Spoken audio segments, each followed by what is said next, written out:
What is up, fellow nerds, and welcome to Not Your Status Quo. Tonight, we're talking Alien Earth, Episode 7, Emergence. I got the episode right. I'm working on it, guys. I'm getting better. But before we get into all of that extravaganza and fun, Dave, Doug, how are you fine gentlemen doing tonight? Well, Keith, I got to tell you, I'm fan-freaking-tastic. And I wanted to bring up a little bit of politics. No, I'm just totally kidding. Totally kidding. No, not doing that. We're going to talk religion, politics, and... And that is it. Those are all of our topics tonight. That's it. They got a new actress for some... Who cares? We're going to talk about politics. Yeah, we're not going to do that. We're going to maybe space politics or future 2120 politics with Alien. Doug actually texted me and thought I might not have liked this episode, and you know what? I went into it thinking that because of that. I'm like, oh no, what am I gonna see here? But I actually like this episode, so we'll get into that in a minute. Doug, how are you doing? Well, Dave, let me tell you, just imagine everything around me is on fire. I'm fine. This is totally fine. Everything is fine. It's not all falling apart. Not all of it. No. But yeah, looking forward to talking about this. So, to get into it, Keith, how are you? I'm still in a little bit of shock. Dave liked this episode of Alien Earth? Yeah, right? Well, let's not get crazy. You haven't heard my rating yet. So I think what we're going to have to do from now on, if it's something that normally Dave would not like, just preemptively tell him you're not going to like it. Oh, that's a good idea. Then he'll go in with low expectations, and they'll go up. I've actually watched this episode twice. But go ahead, Keith. I'm sorry, I didn't interrupt. No. I was needed to be interrupted. But yeah, I am tremendous. I'm looking forward to talking about this. Looking forward to watching Peacemaker tonight. The final episode that was aired to everybody. So starting next week, it's going to be new to everybody. I didn't start Gen V yet. That came out today. We might be reviewing Marvel Zombies next week. We might all cancel our Disney Plus. We don't know what's going on right now. But let's talk Alien Earth, gentlemen. Episode 7, Emergence.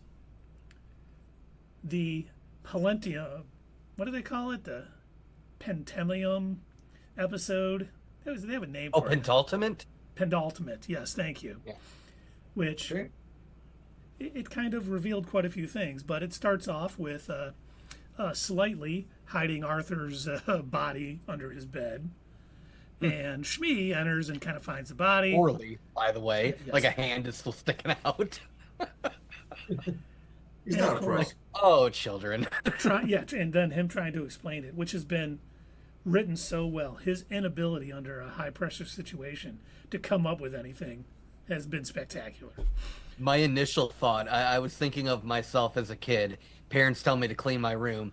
I hurriedly just shove everything into my closet haphazardly, close the door with stuff sticking out. Hey, my room's clean. Can I go ride my bike now?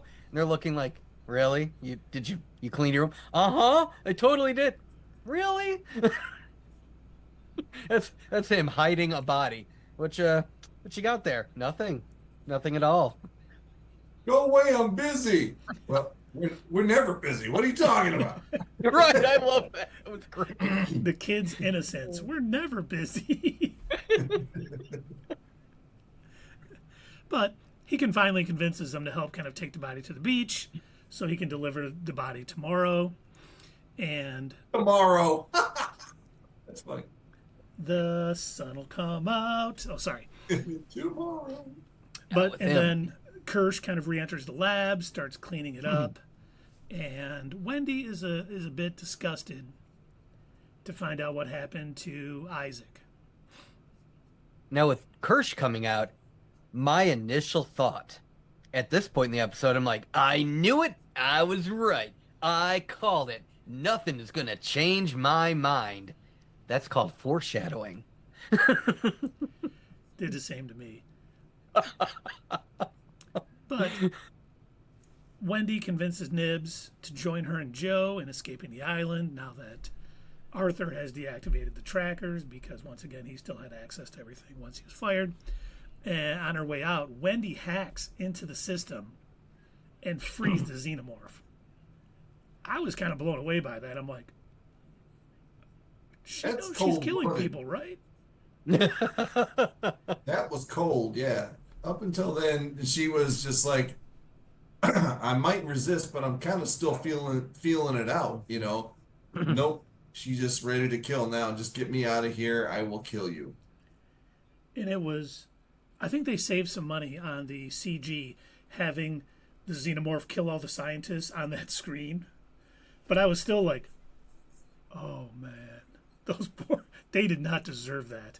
They're not Boy Kavalier. They're not Boy Kavalier.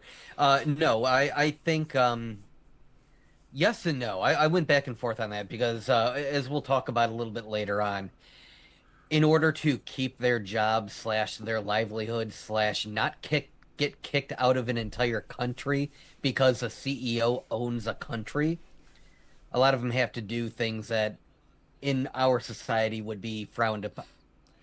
Normally be frowned upon, I would say. And honestly, it's like the Old West again. Most of those scientists weren't probably doing the extremely unethical stuff. That was Kirsch, who we find. You know, he said something when Wendy asked him, what happened to Isaac? And he goes, science. I was like, yeah. That's even cold for a synth. So messed up. Wow. Mm-hmm. Well, we even said that in our last review that that's pretty much how he sees all of this. This is all just science to him because, and that was like one of my big questions as far as why back when I knew for a fact that he was definitely working for someone else, I kept trying to ask myself like, but why? What would be the benefit for him if he's a synth? Like, what does he get out of it? Unless it's just more science. The thing about the way they're portraying him, and Timothy Oliphant's doing an amazing job with this character, is that he is exactly that. For science, he's observing everything. He isn't going in there. Well, he did a little experiment, but when something happens and unravels, he watches it happen. He affects what he can, but he just watches to see what the result is. By sitting back and watching, he gets what he gets later in this episode. And he puts himself in the right spot. He's got all the cards. Yeah. Good, nice way to say it. But then we see Kirsch, see Slightly and Shmi, and he's just basically like, oh, everyone knows the fastest route to the beach is the express elevator right here. Mm-hmm. Hit B2. Okay, right. On your way. Yeah, tells him, you're going the wrong way. Like, oh, thanks. Yeah, take the elevator. They get in, they're like, okay. Hit B2. And that's what I'm sitting there. I'm thinking, like, I knew it. I was right. Yeah. Me too. I'm like, he's working with you, Tani. Mm-hmm. He's totally, that whole scene with Morrow in the elevator was all just a big joke. But if only I had listened to the narrator in the background. But Doug was not right, as he would soon find out. My narrator is Morgan Freeman, by the way. Oh, wow, that's expensive, nice. but worth it. Yeah. Well, you sleep really well then. I do. Does he talk you to sleep? He says, well, Doug, it's time to get busy sleeping or get busy dying. And I said, you're right, Morgan Freeman. I want to sleep. He is right. But Arthur regains consciousness in a weird scene where I was like, where the heck did he go? Yeah, I thought, okay, there's another monster loose. It dragged him off into the woods or something. But yeah, it was just like, going back to what you were saying, like to try and save money on CG. Maybe they were like, editing the scene like, oh shoot, we forgot to film him in this one. Quick, just fuse it together somehow. We'll make it make sense. He's not in one scene, but he's there in the next. And it's like, okay, just have them say something like, hey, where'd you go? My first thought was the Xenomorph that escaped. Grabbed it and was waiting for the baby to come out. Oh, I hadn't thought of that. I was like, oh, here we go. But then, no, he kind of comes out. You were kind of right. The what? You were kind of right. True, kind of. Yeah, kind of. But he's kind of starting to remember things. Things are coming back to him. And, of course, he can tell that both of these hybrids are absolutely lying to him. Yeah, Absolutely. I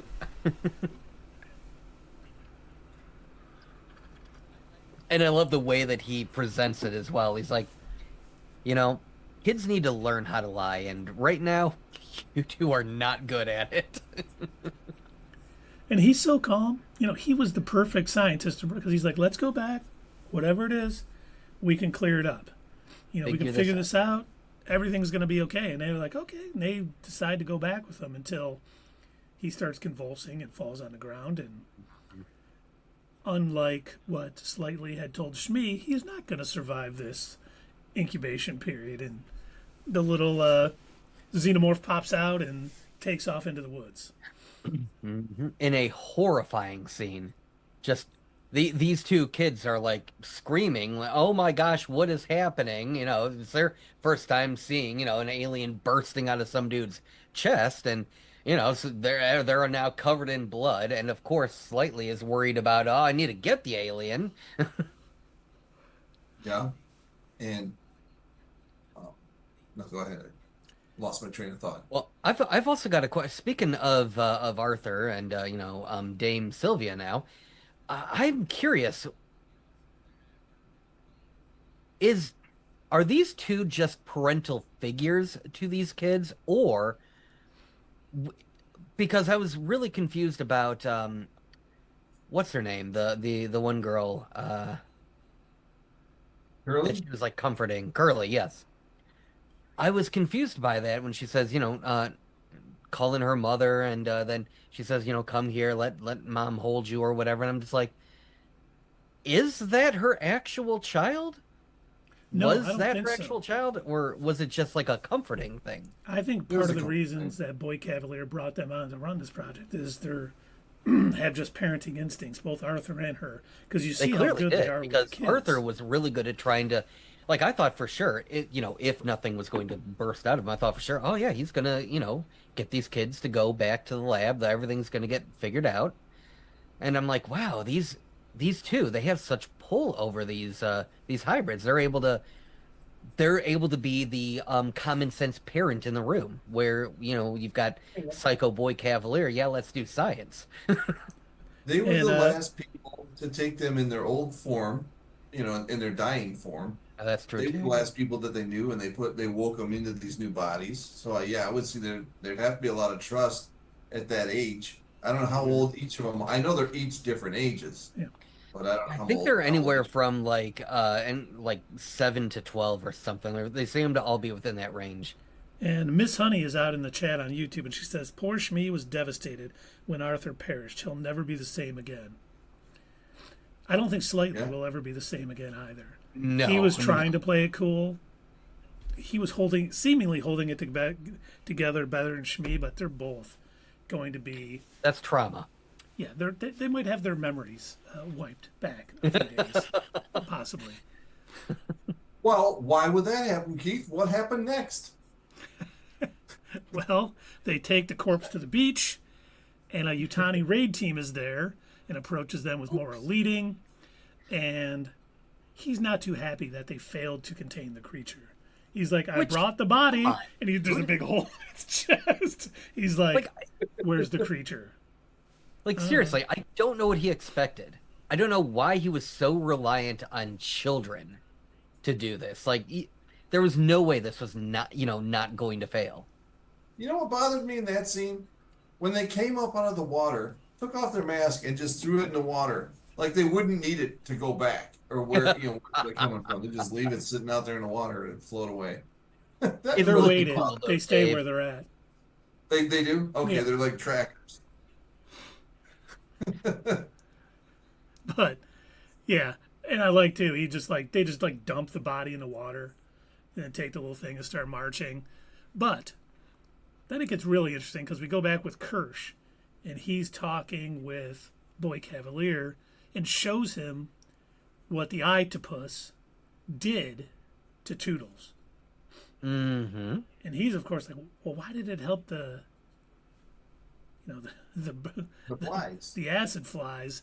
He's like, They have no reason to help each other, and we kind of said the same thing. Like, it did seem a little odd considering what we saw in the flashback episode where they were clearly, working against each other in a way. Like they were out for each other or out for themselves to the point where you saw one of the monsters eating the other one, just like they were fighting with each other.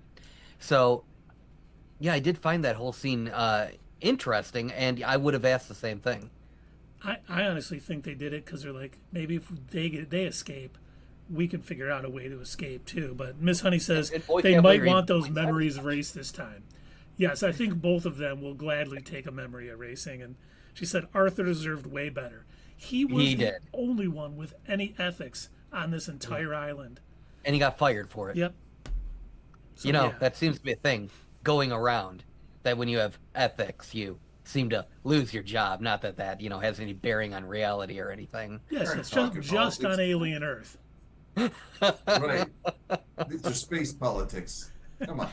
Space politics, right. But Kavalier starts trying to talk to the creature, communicate with it, and of course, it uses the universal language of mathematics. And put some music for it. And of course, his brilliant idea, let's put it in a person and see if it can talk. Gee, I wonder which person he has in mind. Oh man, I have no idea who he could be thinking of. Could be the most annoying character I've ever seen. Ta-da! What if it's not? Oh, come on, Keith. What if it's not? Then who would it be? It is either going to be Hermit. It's totally a number one choice, but they do like to throw us curveballs every once in a while. He is so much of an egomaniac. What if he wants to put it into himself?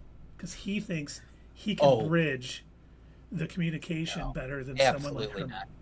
I think he would know that'd be a death sentence. And he heard what he said. He wants to know what would happen if it was put into a low intelligence. I thought you said absolutely not. You know what? I might have. And Miss Honey says, I think it's going to be Joe.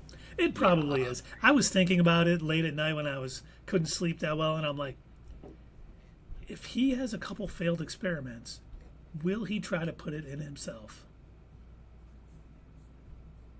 Because I don't know if Hermit avoids this again, he would have to go up on my scale because he's avoided 2 assassination attempts.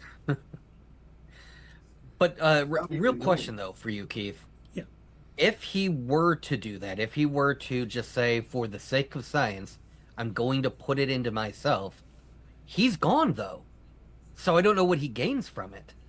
No. He must realize that whatever body it enters, it wraps around the brain. I'm pretty sure that sheep is dead if the eye leaves it. It is. We saw the cat die when it did.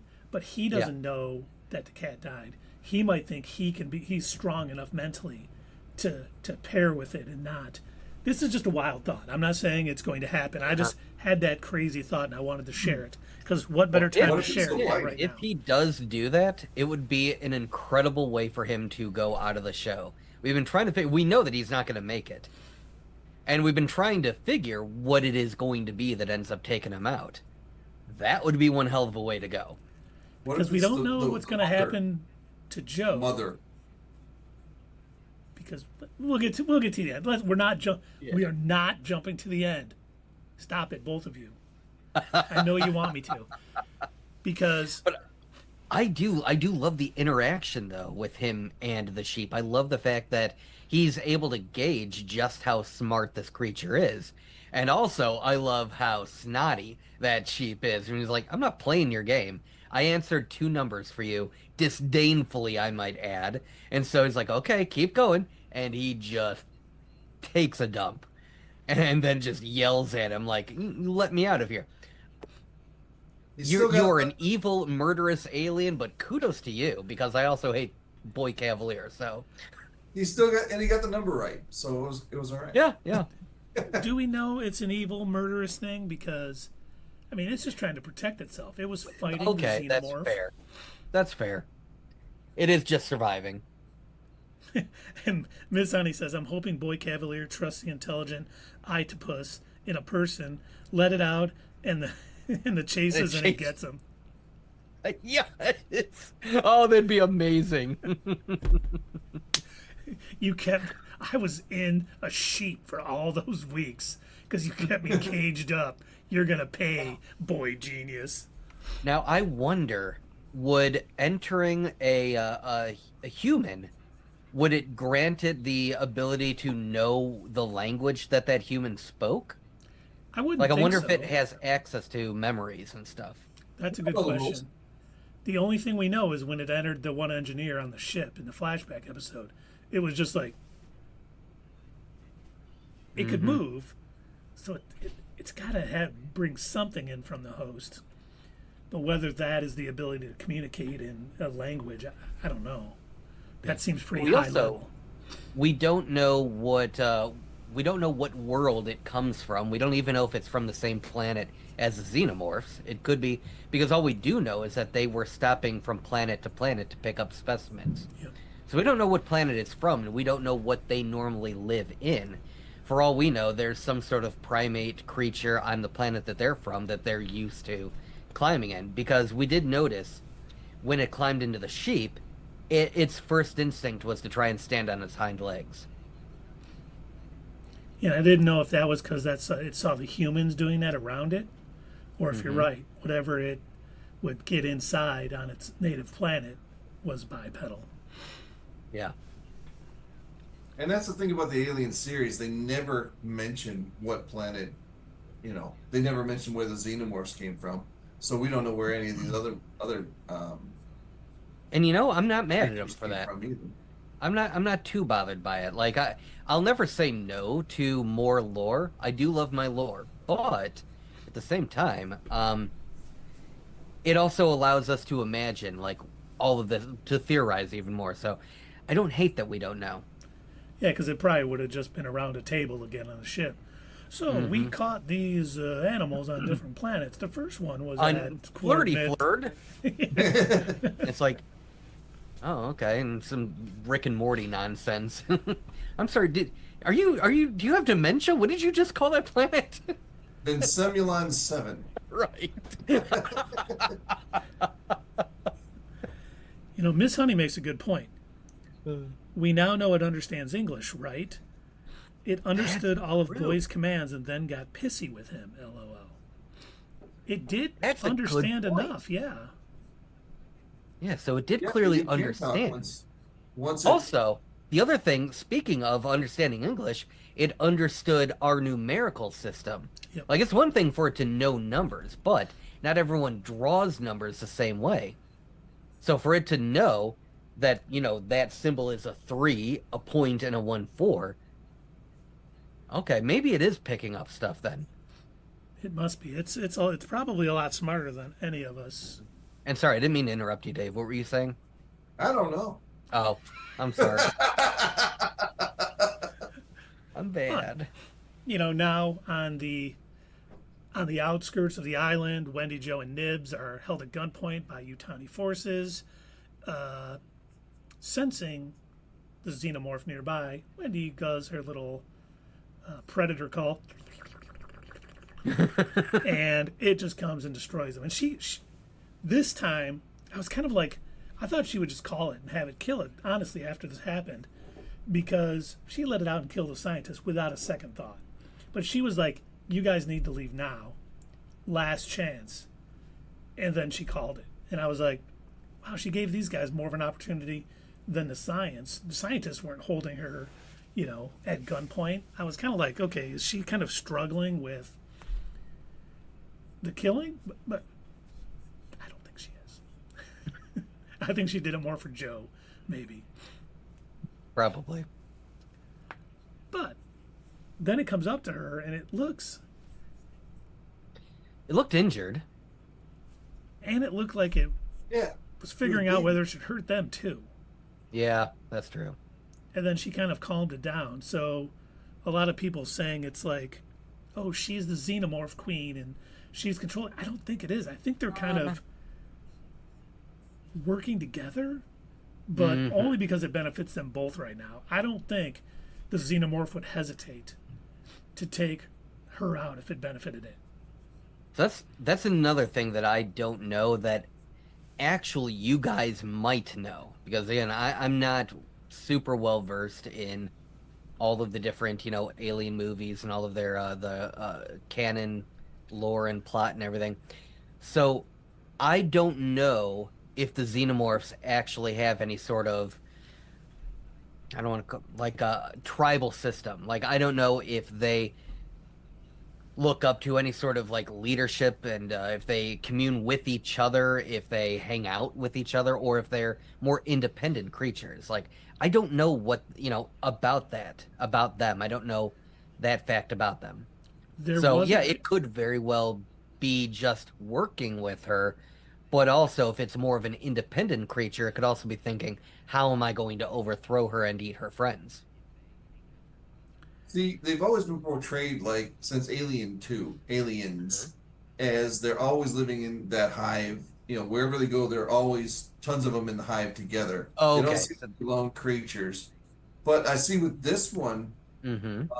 it is the lone creature, but there's someone out there that speaks its language. Yeah. And that's, it doesn't want to be alone. That's why it's not killing her. Well, it's not killing her because she's a synth as well. But it could take out Hermit, but it's not because she is protecting Hermit. Right now, yeah. And Miss Honey says she's a kid running wild, which is a theme with a lot of these hybrids in this series. They're And too boy young Cavalier. to be given adult bodies and free will like that. I mean, any parent would tell you, I have a 9-year-old at home. I would not want him in an adult body and letting him run wild. Things would go crazy. Oh, I can only imagine. He would probably leave his VR thing on and And Miss Honey says, I think the Xeno sees her as family since she's the only one who can communicate with it.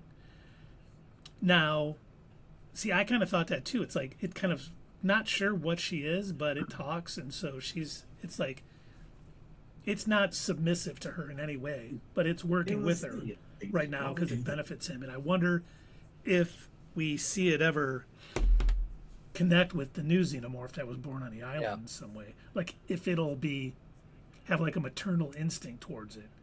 Like he's That's part what of the I'm wondering, hive and I too. have to raise it. Yeah, I'm wondering if like I don't know if the xenomorphs are like other animals where, when they're born they impress on the first, thing they see. And it seems as though it at first anyway in the lab it seemed like it impressed itself onto Wendy. But I don't know if that's actually the case or if it was again like what you're saying, it's like, "Oh, hey, this thing speaks the same language as me." Now, can I tell you another crazy thought I had after the scene? Oh yeah, of course. No, don't tell us anything crazy. Okay, so next we see the Xenomorph don't have eyes. Do you think that it is from the same planet as the octopus, and that's its defense against that creature, is that it can't be taken over by it? Oh, I kind of Wow. like that. I hadn't That's thought not of a that. bad That's- theory, Keith. That's pretty darn. That would be some good evolution. They would survive by not actually having eyes that this thing can crawl into. Yeah. And we saw it fight, but for all we knew, it was just both were trying to survive on on a spacecraft when it was going down. But they might be mortal enemies from whatever planet they're from. And yeah, didn't know if that was a crazy idea or not because I'm like, they don't really have eyes. And honestly, that little mouth that comes out could be to snatch them. Oh yeah. Oh man, that would be an Wow. epic scene. I could see like the eyeball lunging at it and it's like, get in here, little mouth. What are you doing? Oh, that's tasty. That's nasty. Where did you eat lunch today? Oh. Oh, and Miss Honey says, good theory, Keith. Agreed. Thank you. I appreciate that. But then we see Morrow and his troops with Shmi and Slately go into the building where Kirsch is waiting for them.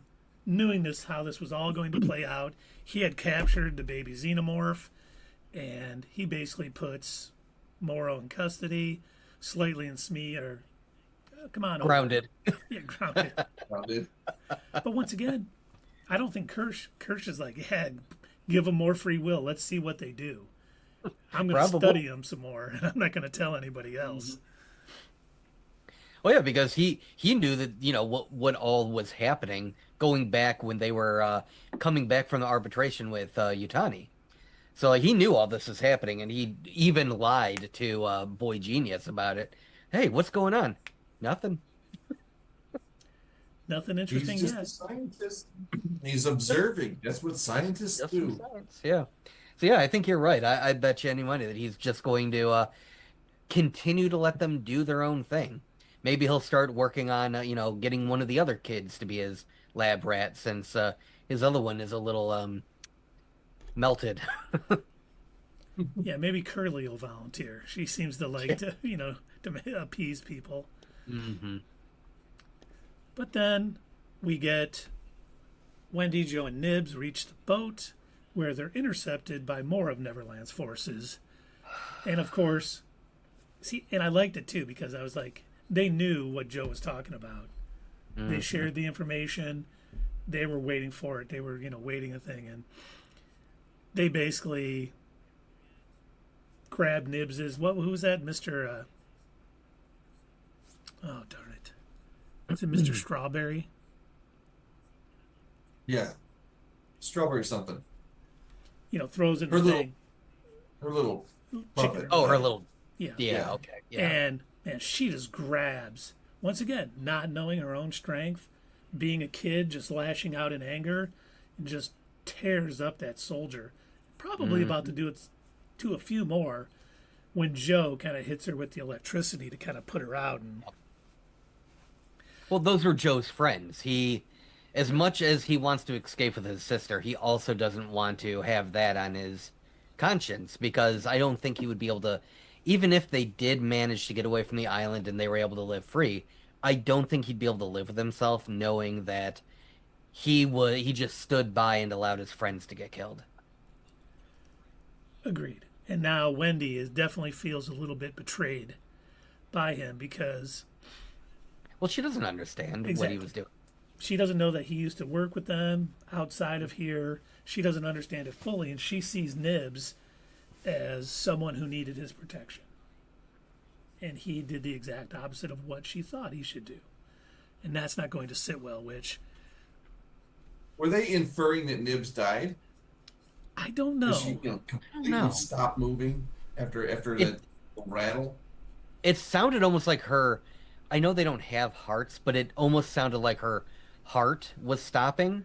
Because, like, you heard this bump, bump, bump, bump, and then it kind of slowed down until it stopped. So I don't know. Whatever machinery is running through her, I don't know if it screeched to a halt. And what does that mean for hybrids? Like, does that mean that whatever is keeping their, brains operational, does that stop, and then therefore they could effectively die? Or can she be jump started, I guess? Yeah, Well, could that's she what- be rebooted? And that's what I was thinking. Does she retain enough power in, like, she's in some, I don't want to call it a coma because Yeah. she's not a human, but something along those lines where only the primary functions are operating. She puts herself in power saving mode. Yeah, there you go, power saving mode, exactly. So she's airplane mode.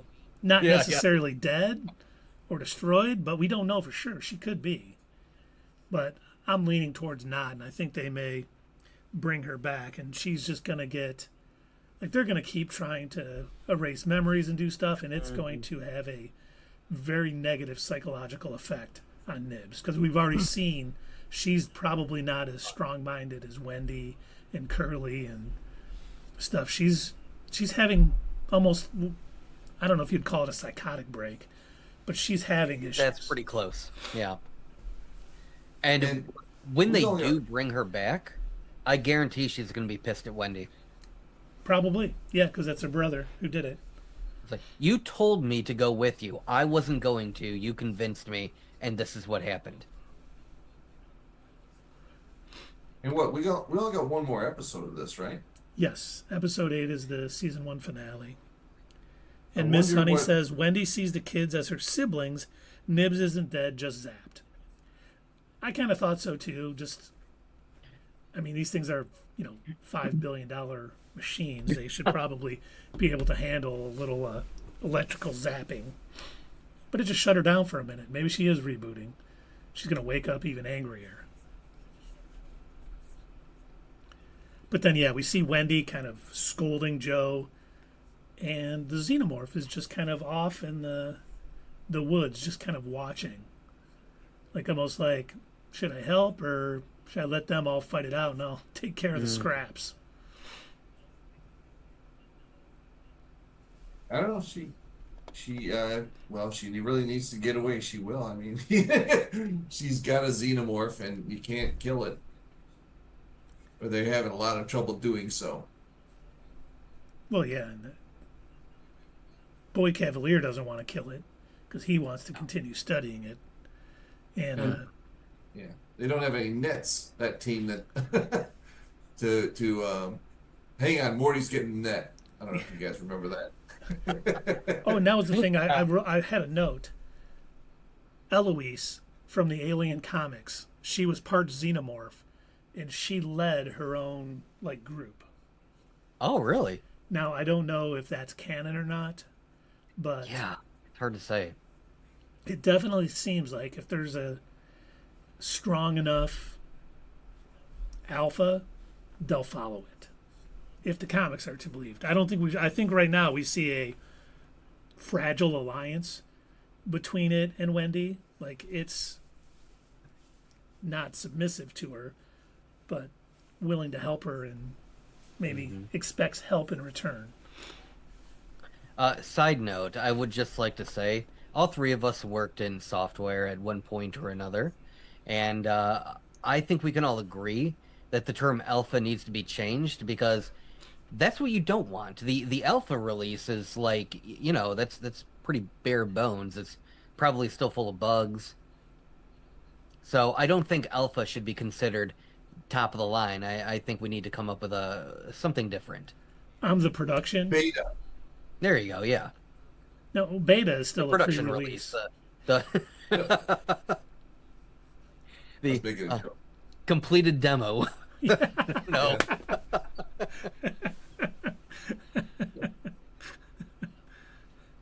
Sorry, Omega. very nerdy joke.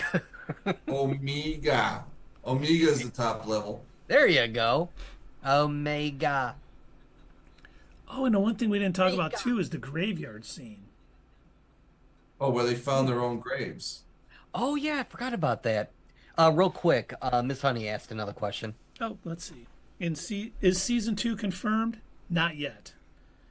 I missed if you answered already. My bad. No, never a problem. No, it has not been confirmed yet. I haven't seen any ratings or what are they called? Yeah, neither have I. I don't know how it's doing viewer-wise. I heard it was doing amazing, but I'll look it up. Okay, good. Because I definitely want to see, and we know that Noah Hawley, who is the showrunner, did say season 1 was kind of his mapping of how it could all work, and he's got multiple seasons planned out. So, I am hoping that this does get renewed, because it's been an enjoyable ride so far, and it's building to something. I'm looking forward to next week.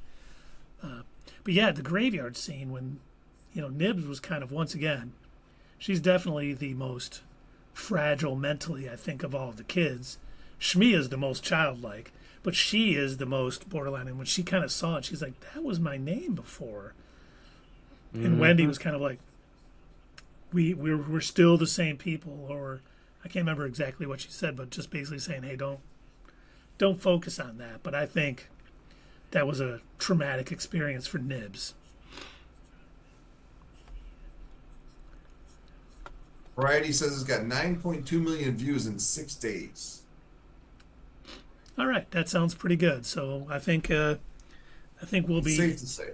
I think it's safe to say this will probably get a second season.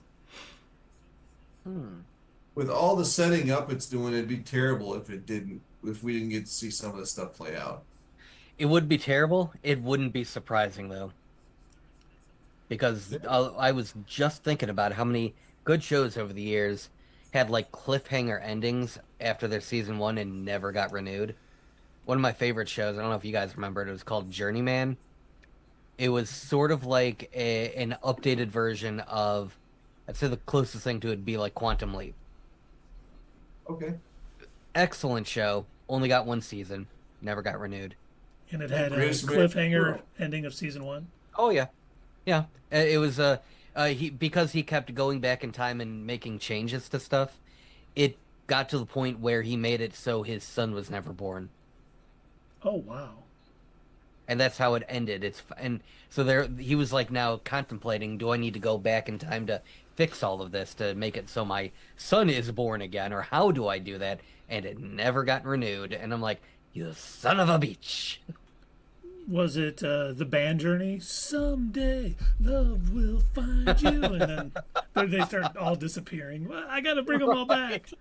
Back to the Future style. They're fading away from the photograph. No. Should have just left it alone. But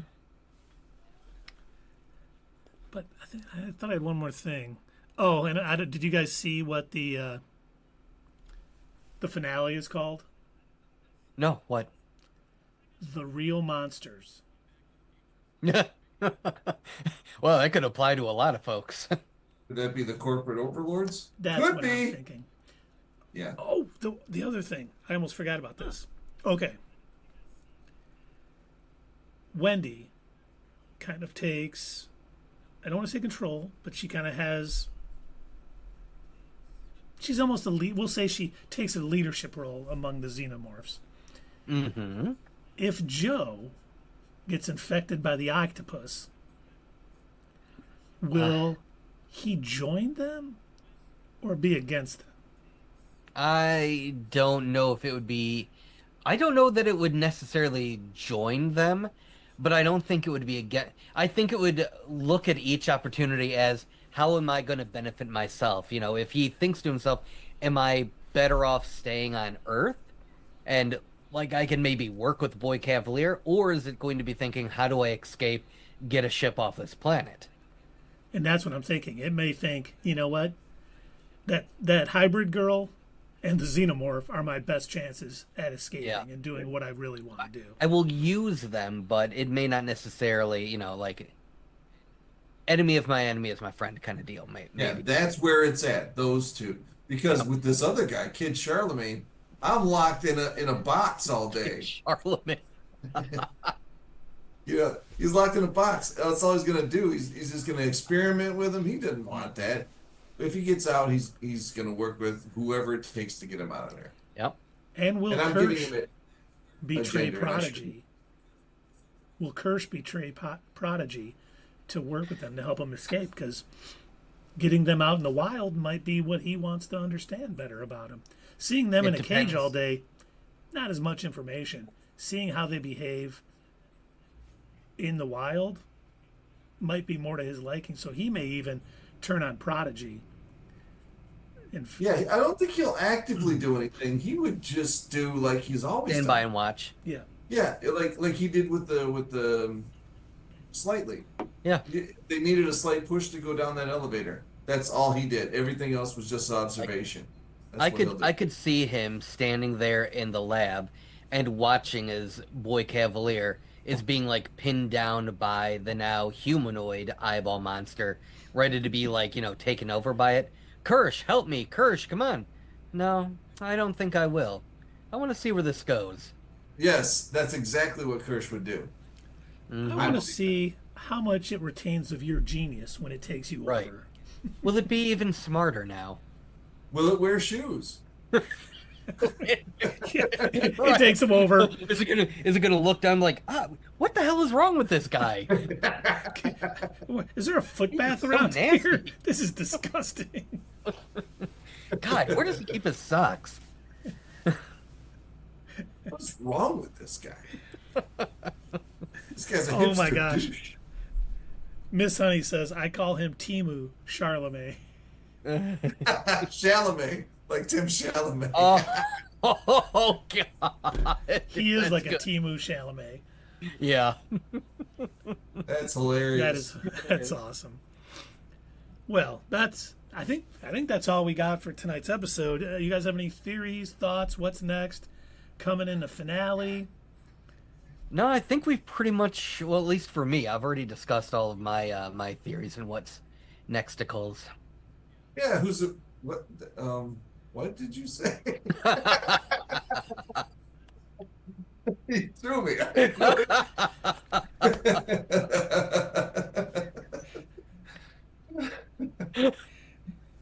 Nope, no new theories for me. Oh, okay, you sure? Oh, I'm turning red over here. Well, with that, should we rate this episode?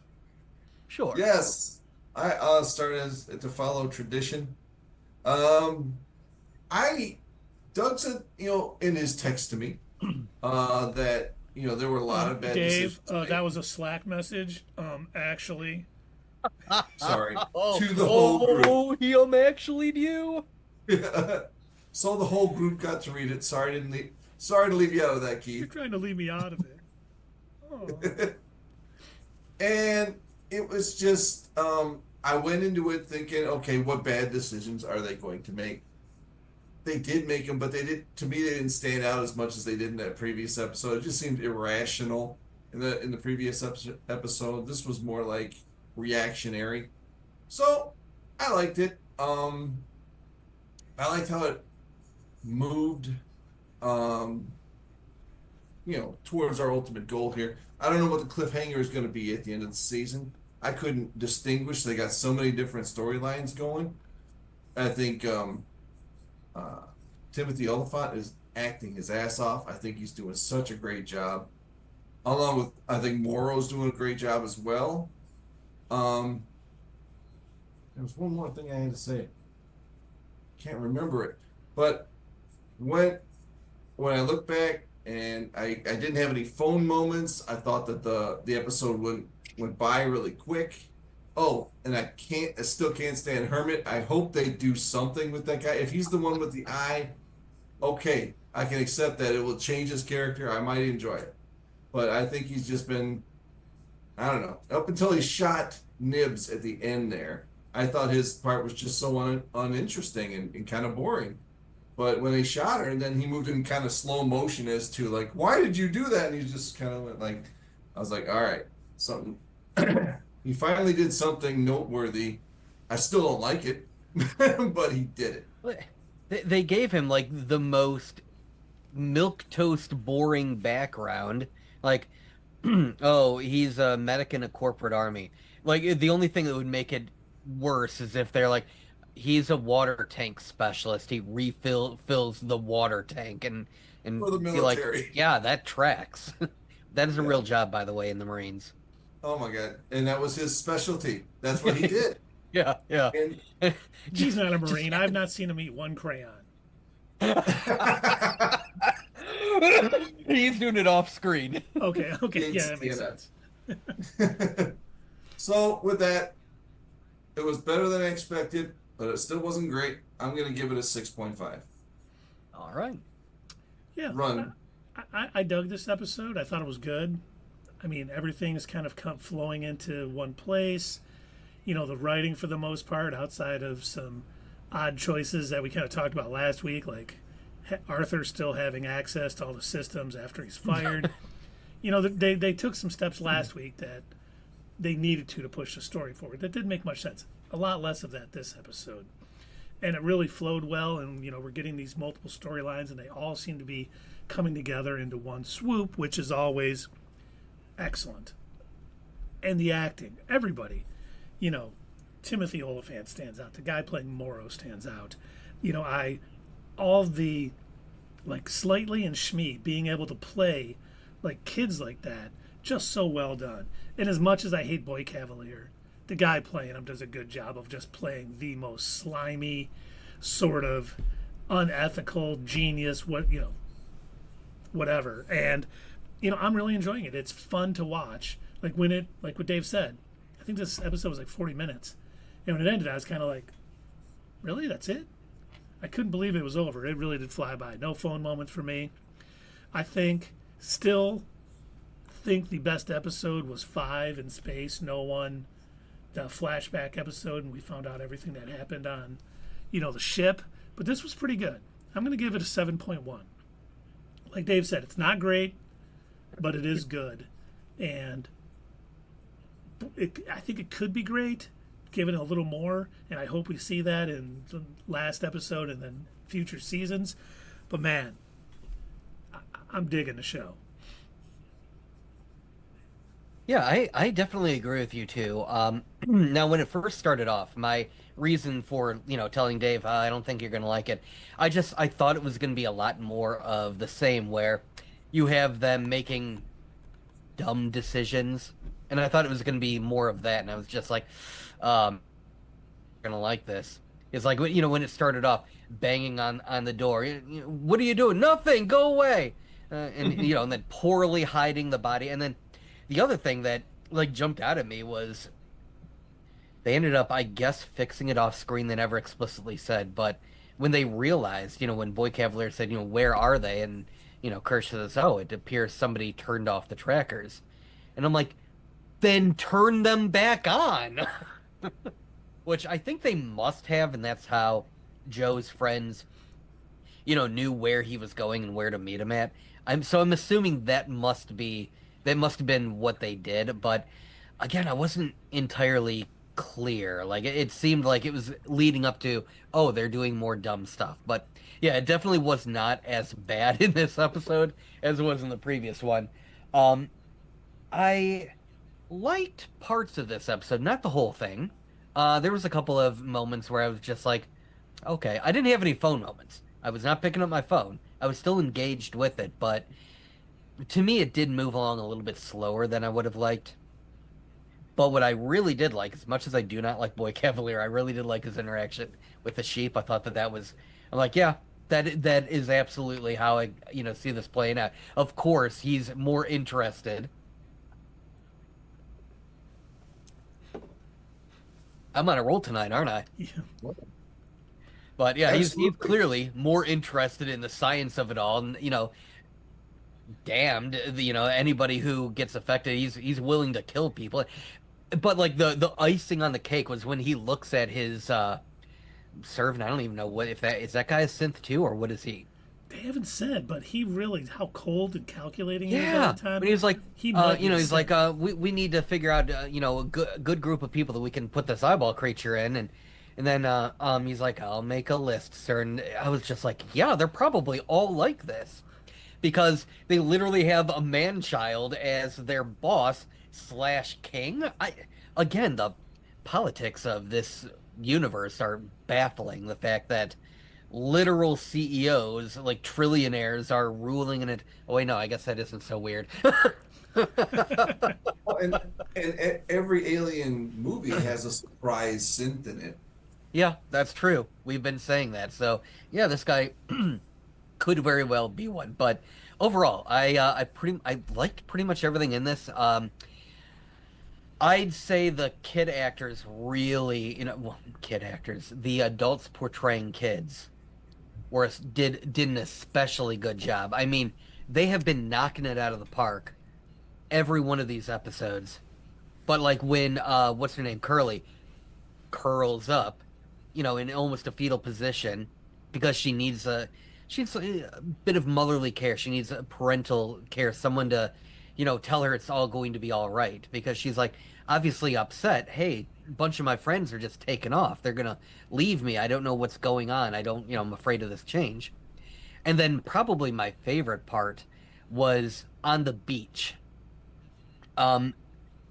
Just before the alien emerges from Arthur. I love just watching the one kid with his hands behind his back, just kind of swinging them back and forth, like, okay, I guess, we'll go back with you. And it's just like, they've got child mannerisms down pat. I mean, that's some good acting. That is top tier acting. They did an incredible job, and I'm digging pretty much all the acting in the show. It's really well done. And so I'm going to give this episode a 7 out of 10. It was pretty darn good. Again, not like, top tier, best of the best, but it was pretty darn good.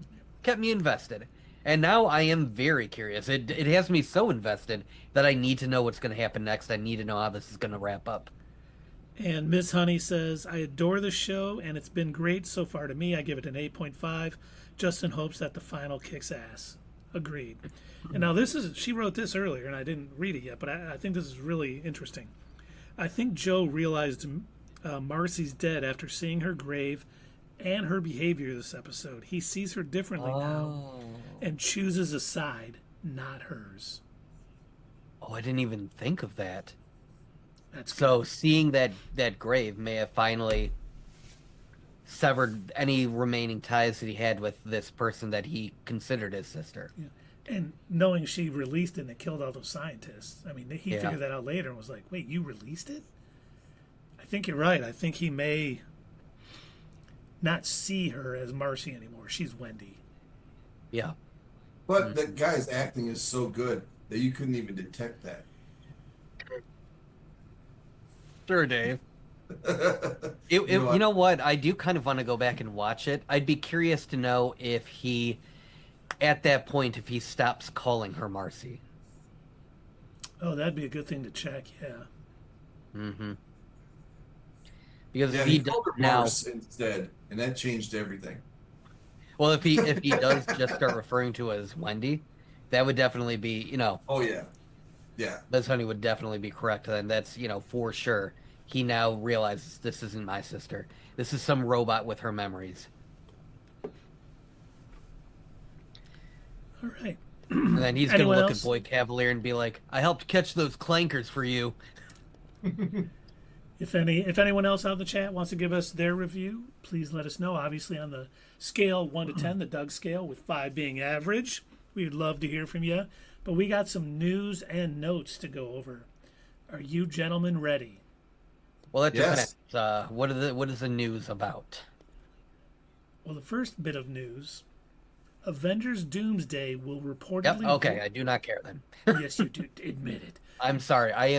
I'm being serious. I am protesting any Marvel news. So you guys go ahead.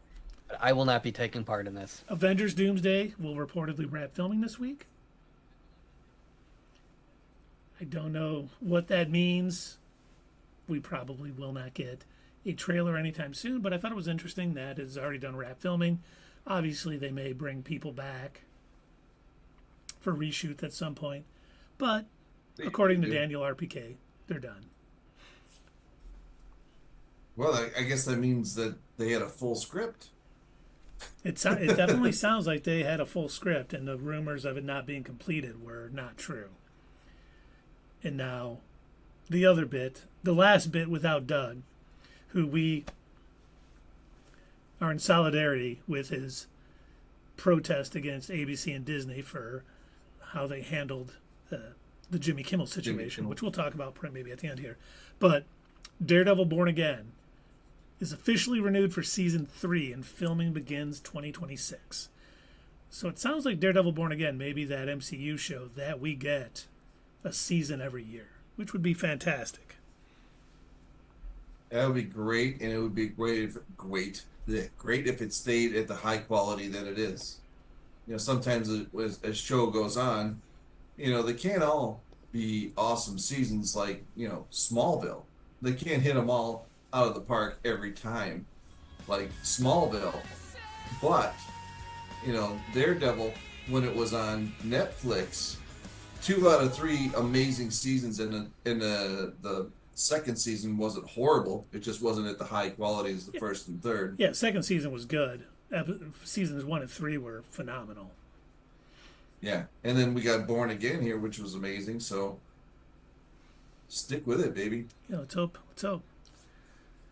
That is all of our Marvel news. So, Doug, you can come back. Unfortunately, I think you're not going to be happy with this next bit of news.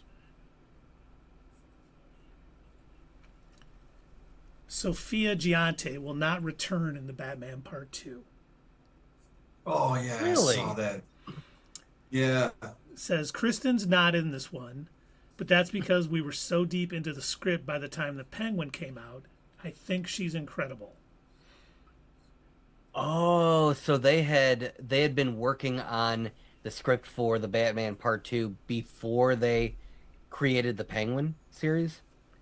I think they were working at the same time. Like they were deep into the script of the Batman Part 2 while the Penguin was being, in production and everything. Well, I hope while, she may not be included as a character, I at least hope there's some reference to her, because it would be a little weird to, have this series that's very connected to the movies, not be referenced at all. When the series did pretty good job of referencing what had happened in the movies without including Batman. I loved it. That was probably one of my favorite parts about the Penguin, was the fact that there were repercussions for everything that had happened in the movie. Exactly. And so maybe Part 3 Sophia will be back. They've talked about doing another season of the Penguin because it was so well received and so, Phenomenal TV. Right. For everyone out there, if you have not, we've said this before, but if you haven't seen the Penguin, you gotta watch the Penguin. That is top tier TV. Even if you don't like DC, you don't like Batman and stuff, this really is more of a crime drama than anything to do with DC. I mean, obviously the Penguin's in it, but he's not like some over-the-top villain from some of the he's not like Danny DeVito Penguin. He's Penguin that would probably happen in the real world. It's amazing. 9.5 is, I think, what I gave it. So, amazing show. Oh, yeah. And anyone who's familiar with the show knows Dave does not give out 9.5s. No. Ever. No, he has a very limited 9.5 budget. Yeah. For him to give one away, It and was I like think I was the lowest Penguin rating. And Morbius. That's about it. Never ending, folks. It's never ending. Never end. God. We'll be like, it's our last show. We're retiring. It's 2052, and Dave wants to talk about Morbius more. Granddad, what are you even doing? YouTube was shut down. Dad's streaming again. Oh God, that'll be the new like age memory loss disease. It's gonna be like, uh-oh. You're gonna see commercials on TV or on HoloVision or whatever it's gonna be in the future. Do your parents suffer from streaming? There was a thing on The Office. Did you guys watch The Office? Used to, a long time ago. Yeah, I loved it. Yeah, Creed, the weird guy who. Oh yeah. One day he's like, I put it on my blog online, and Ryan's like, I just opened up a Word document. The internet is not ready for Creed's thoughts or whatever. My favorite part about Creed's, not to tangent too much here, but I love the fact that like he just admits in one episode, yeah, my name's not even actually, blah blah blah Creed. I stole this identity. Oh yeah, yes. All right, Doug, you may want to go off camera again because we're going to talk Lucasfilm for a quick second. You got it. So Lucasfilm wants to move away from Disney Plus series and instead make smaller budget films like The Mandalorian and Grogu. So it sounds like we may not be getting. Seems like Marvel and Lucasfilm both want to kind of step away from the mandatory Disney Plus series, focus on movies. Obviously, with Lucasfilm, you're going to have the episode movies where they're a little bigger and more thing, and it sounds like they're going to work on smaller budget things like Starfighter, The Mandalorian and Grogu, and maybe Rogue Squadron if that ever gets made. Yeah, that way they don't have to be a big smash movie every time out. That can be tiring. Yeah. Just put out some quality stories, and they'll be golden. And it seems like they do a better job with movies than series for the most part. Both Marvel and Disney. They're better at the movie aspect of it. I want series to continue, especially Daredevil, Wonder Man, and well, oh my God, what was the guy?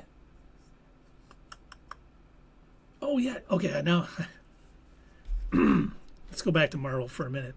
I almost forgot this. I didn't write it down, and this just came to me. But, and I can't remember his name now. I swear I wrote a note somewhere, but the showrunner for Vision Quest, who also did Picard, and I really enjoyed Picard. It was really well done. I guess they're so happy with Vision Quest, he is going to work on the Nova series. This is awesome. So, yeah, they said that, and I was like, man, make it so, number one. You get it? It's a Picard reference. It's a total different universe, but yeah, I get the Picard. reference. So Yeah. I did his line. Yeah. Okay, Jonathan Frakes. No, wait, no, forget it. Jonathan Frakes was in Next Generation. Yes, he was. He was number one. He was, yes, you're right. Okay, Doug, you can come back. We got two more little tidbits to talk of, but they are not related to Disney, ABC in any way. Taylor Swift is going to play halftime at the Super Bowl, and Is she really? I don't know, they're talking about it. Oh. Oh, wait. Why do they keep flip-flopping on shows versus movies? Sheesh. You know, because they just don't have a good vision on what they should be doing. Are you guys covering Gen V? I haven't started on season 2. We are. Thank you for asking. We will be talking Sunday night. We'll be talking Peacemaker episode 5, and we'll be talking the 3-episode premiere of Gen V, which I've seen. Oh, you've seen all Oh, three you watched already? all three? I saw the first episode. Okay. Oh, okay. I have not How did started you it. watch all three already? But yes, we will be Yeah. there, so please join us Sunday night. Mm-hmm. And now the last two tidbits of news. House of the Dragon Season 3 is set to release early summer 2026, Oh, wow. Okay. which About darn is sooner time. than I thought it was going to come. Yeah. I honestly thought it was going to get pushed to late 2026. And And the way that these streaming shows have been working lately, I swear it's like 2 or 3 years. if we're lucky, it's 2 or 3 years. Yeah. Yeah. Yeah. And then, kind of in the same universe, A Knight of the Seven Kingdom is scheduled for January 2026. A Knight of the Seven Kingdom. It Is is that supposed to be? Is it It's a different prequel. from the Dunk and Egg? it is the Series? Duncan Egg type stuff. Oh, it is. Okay.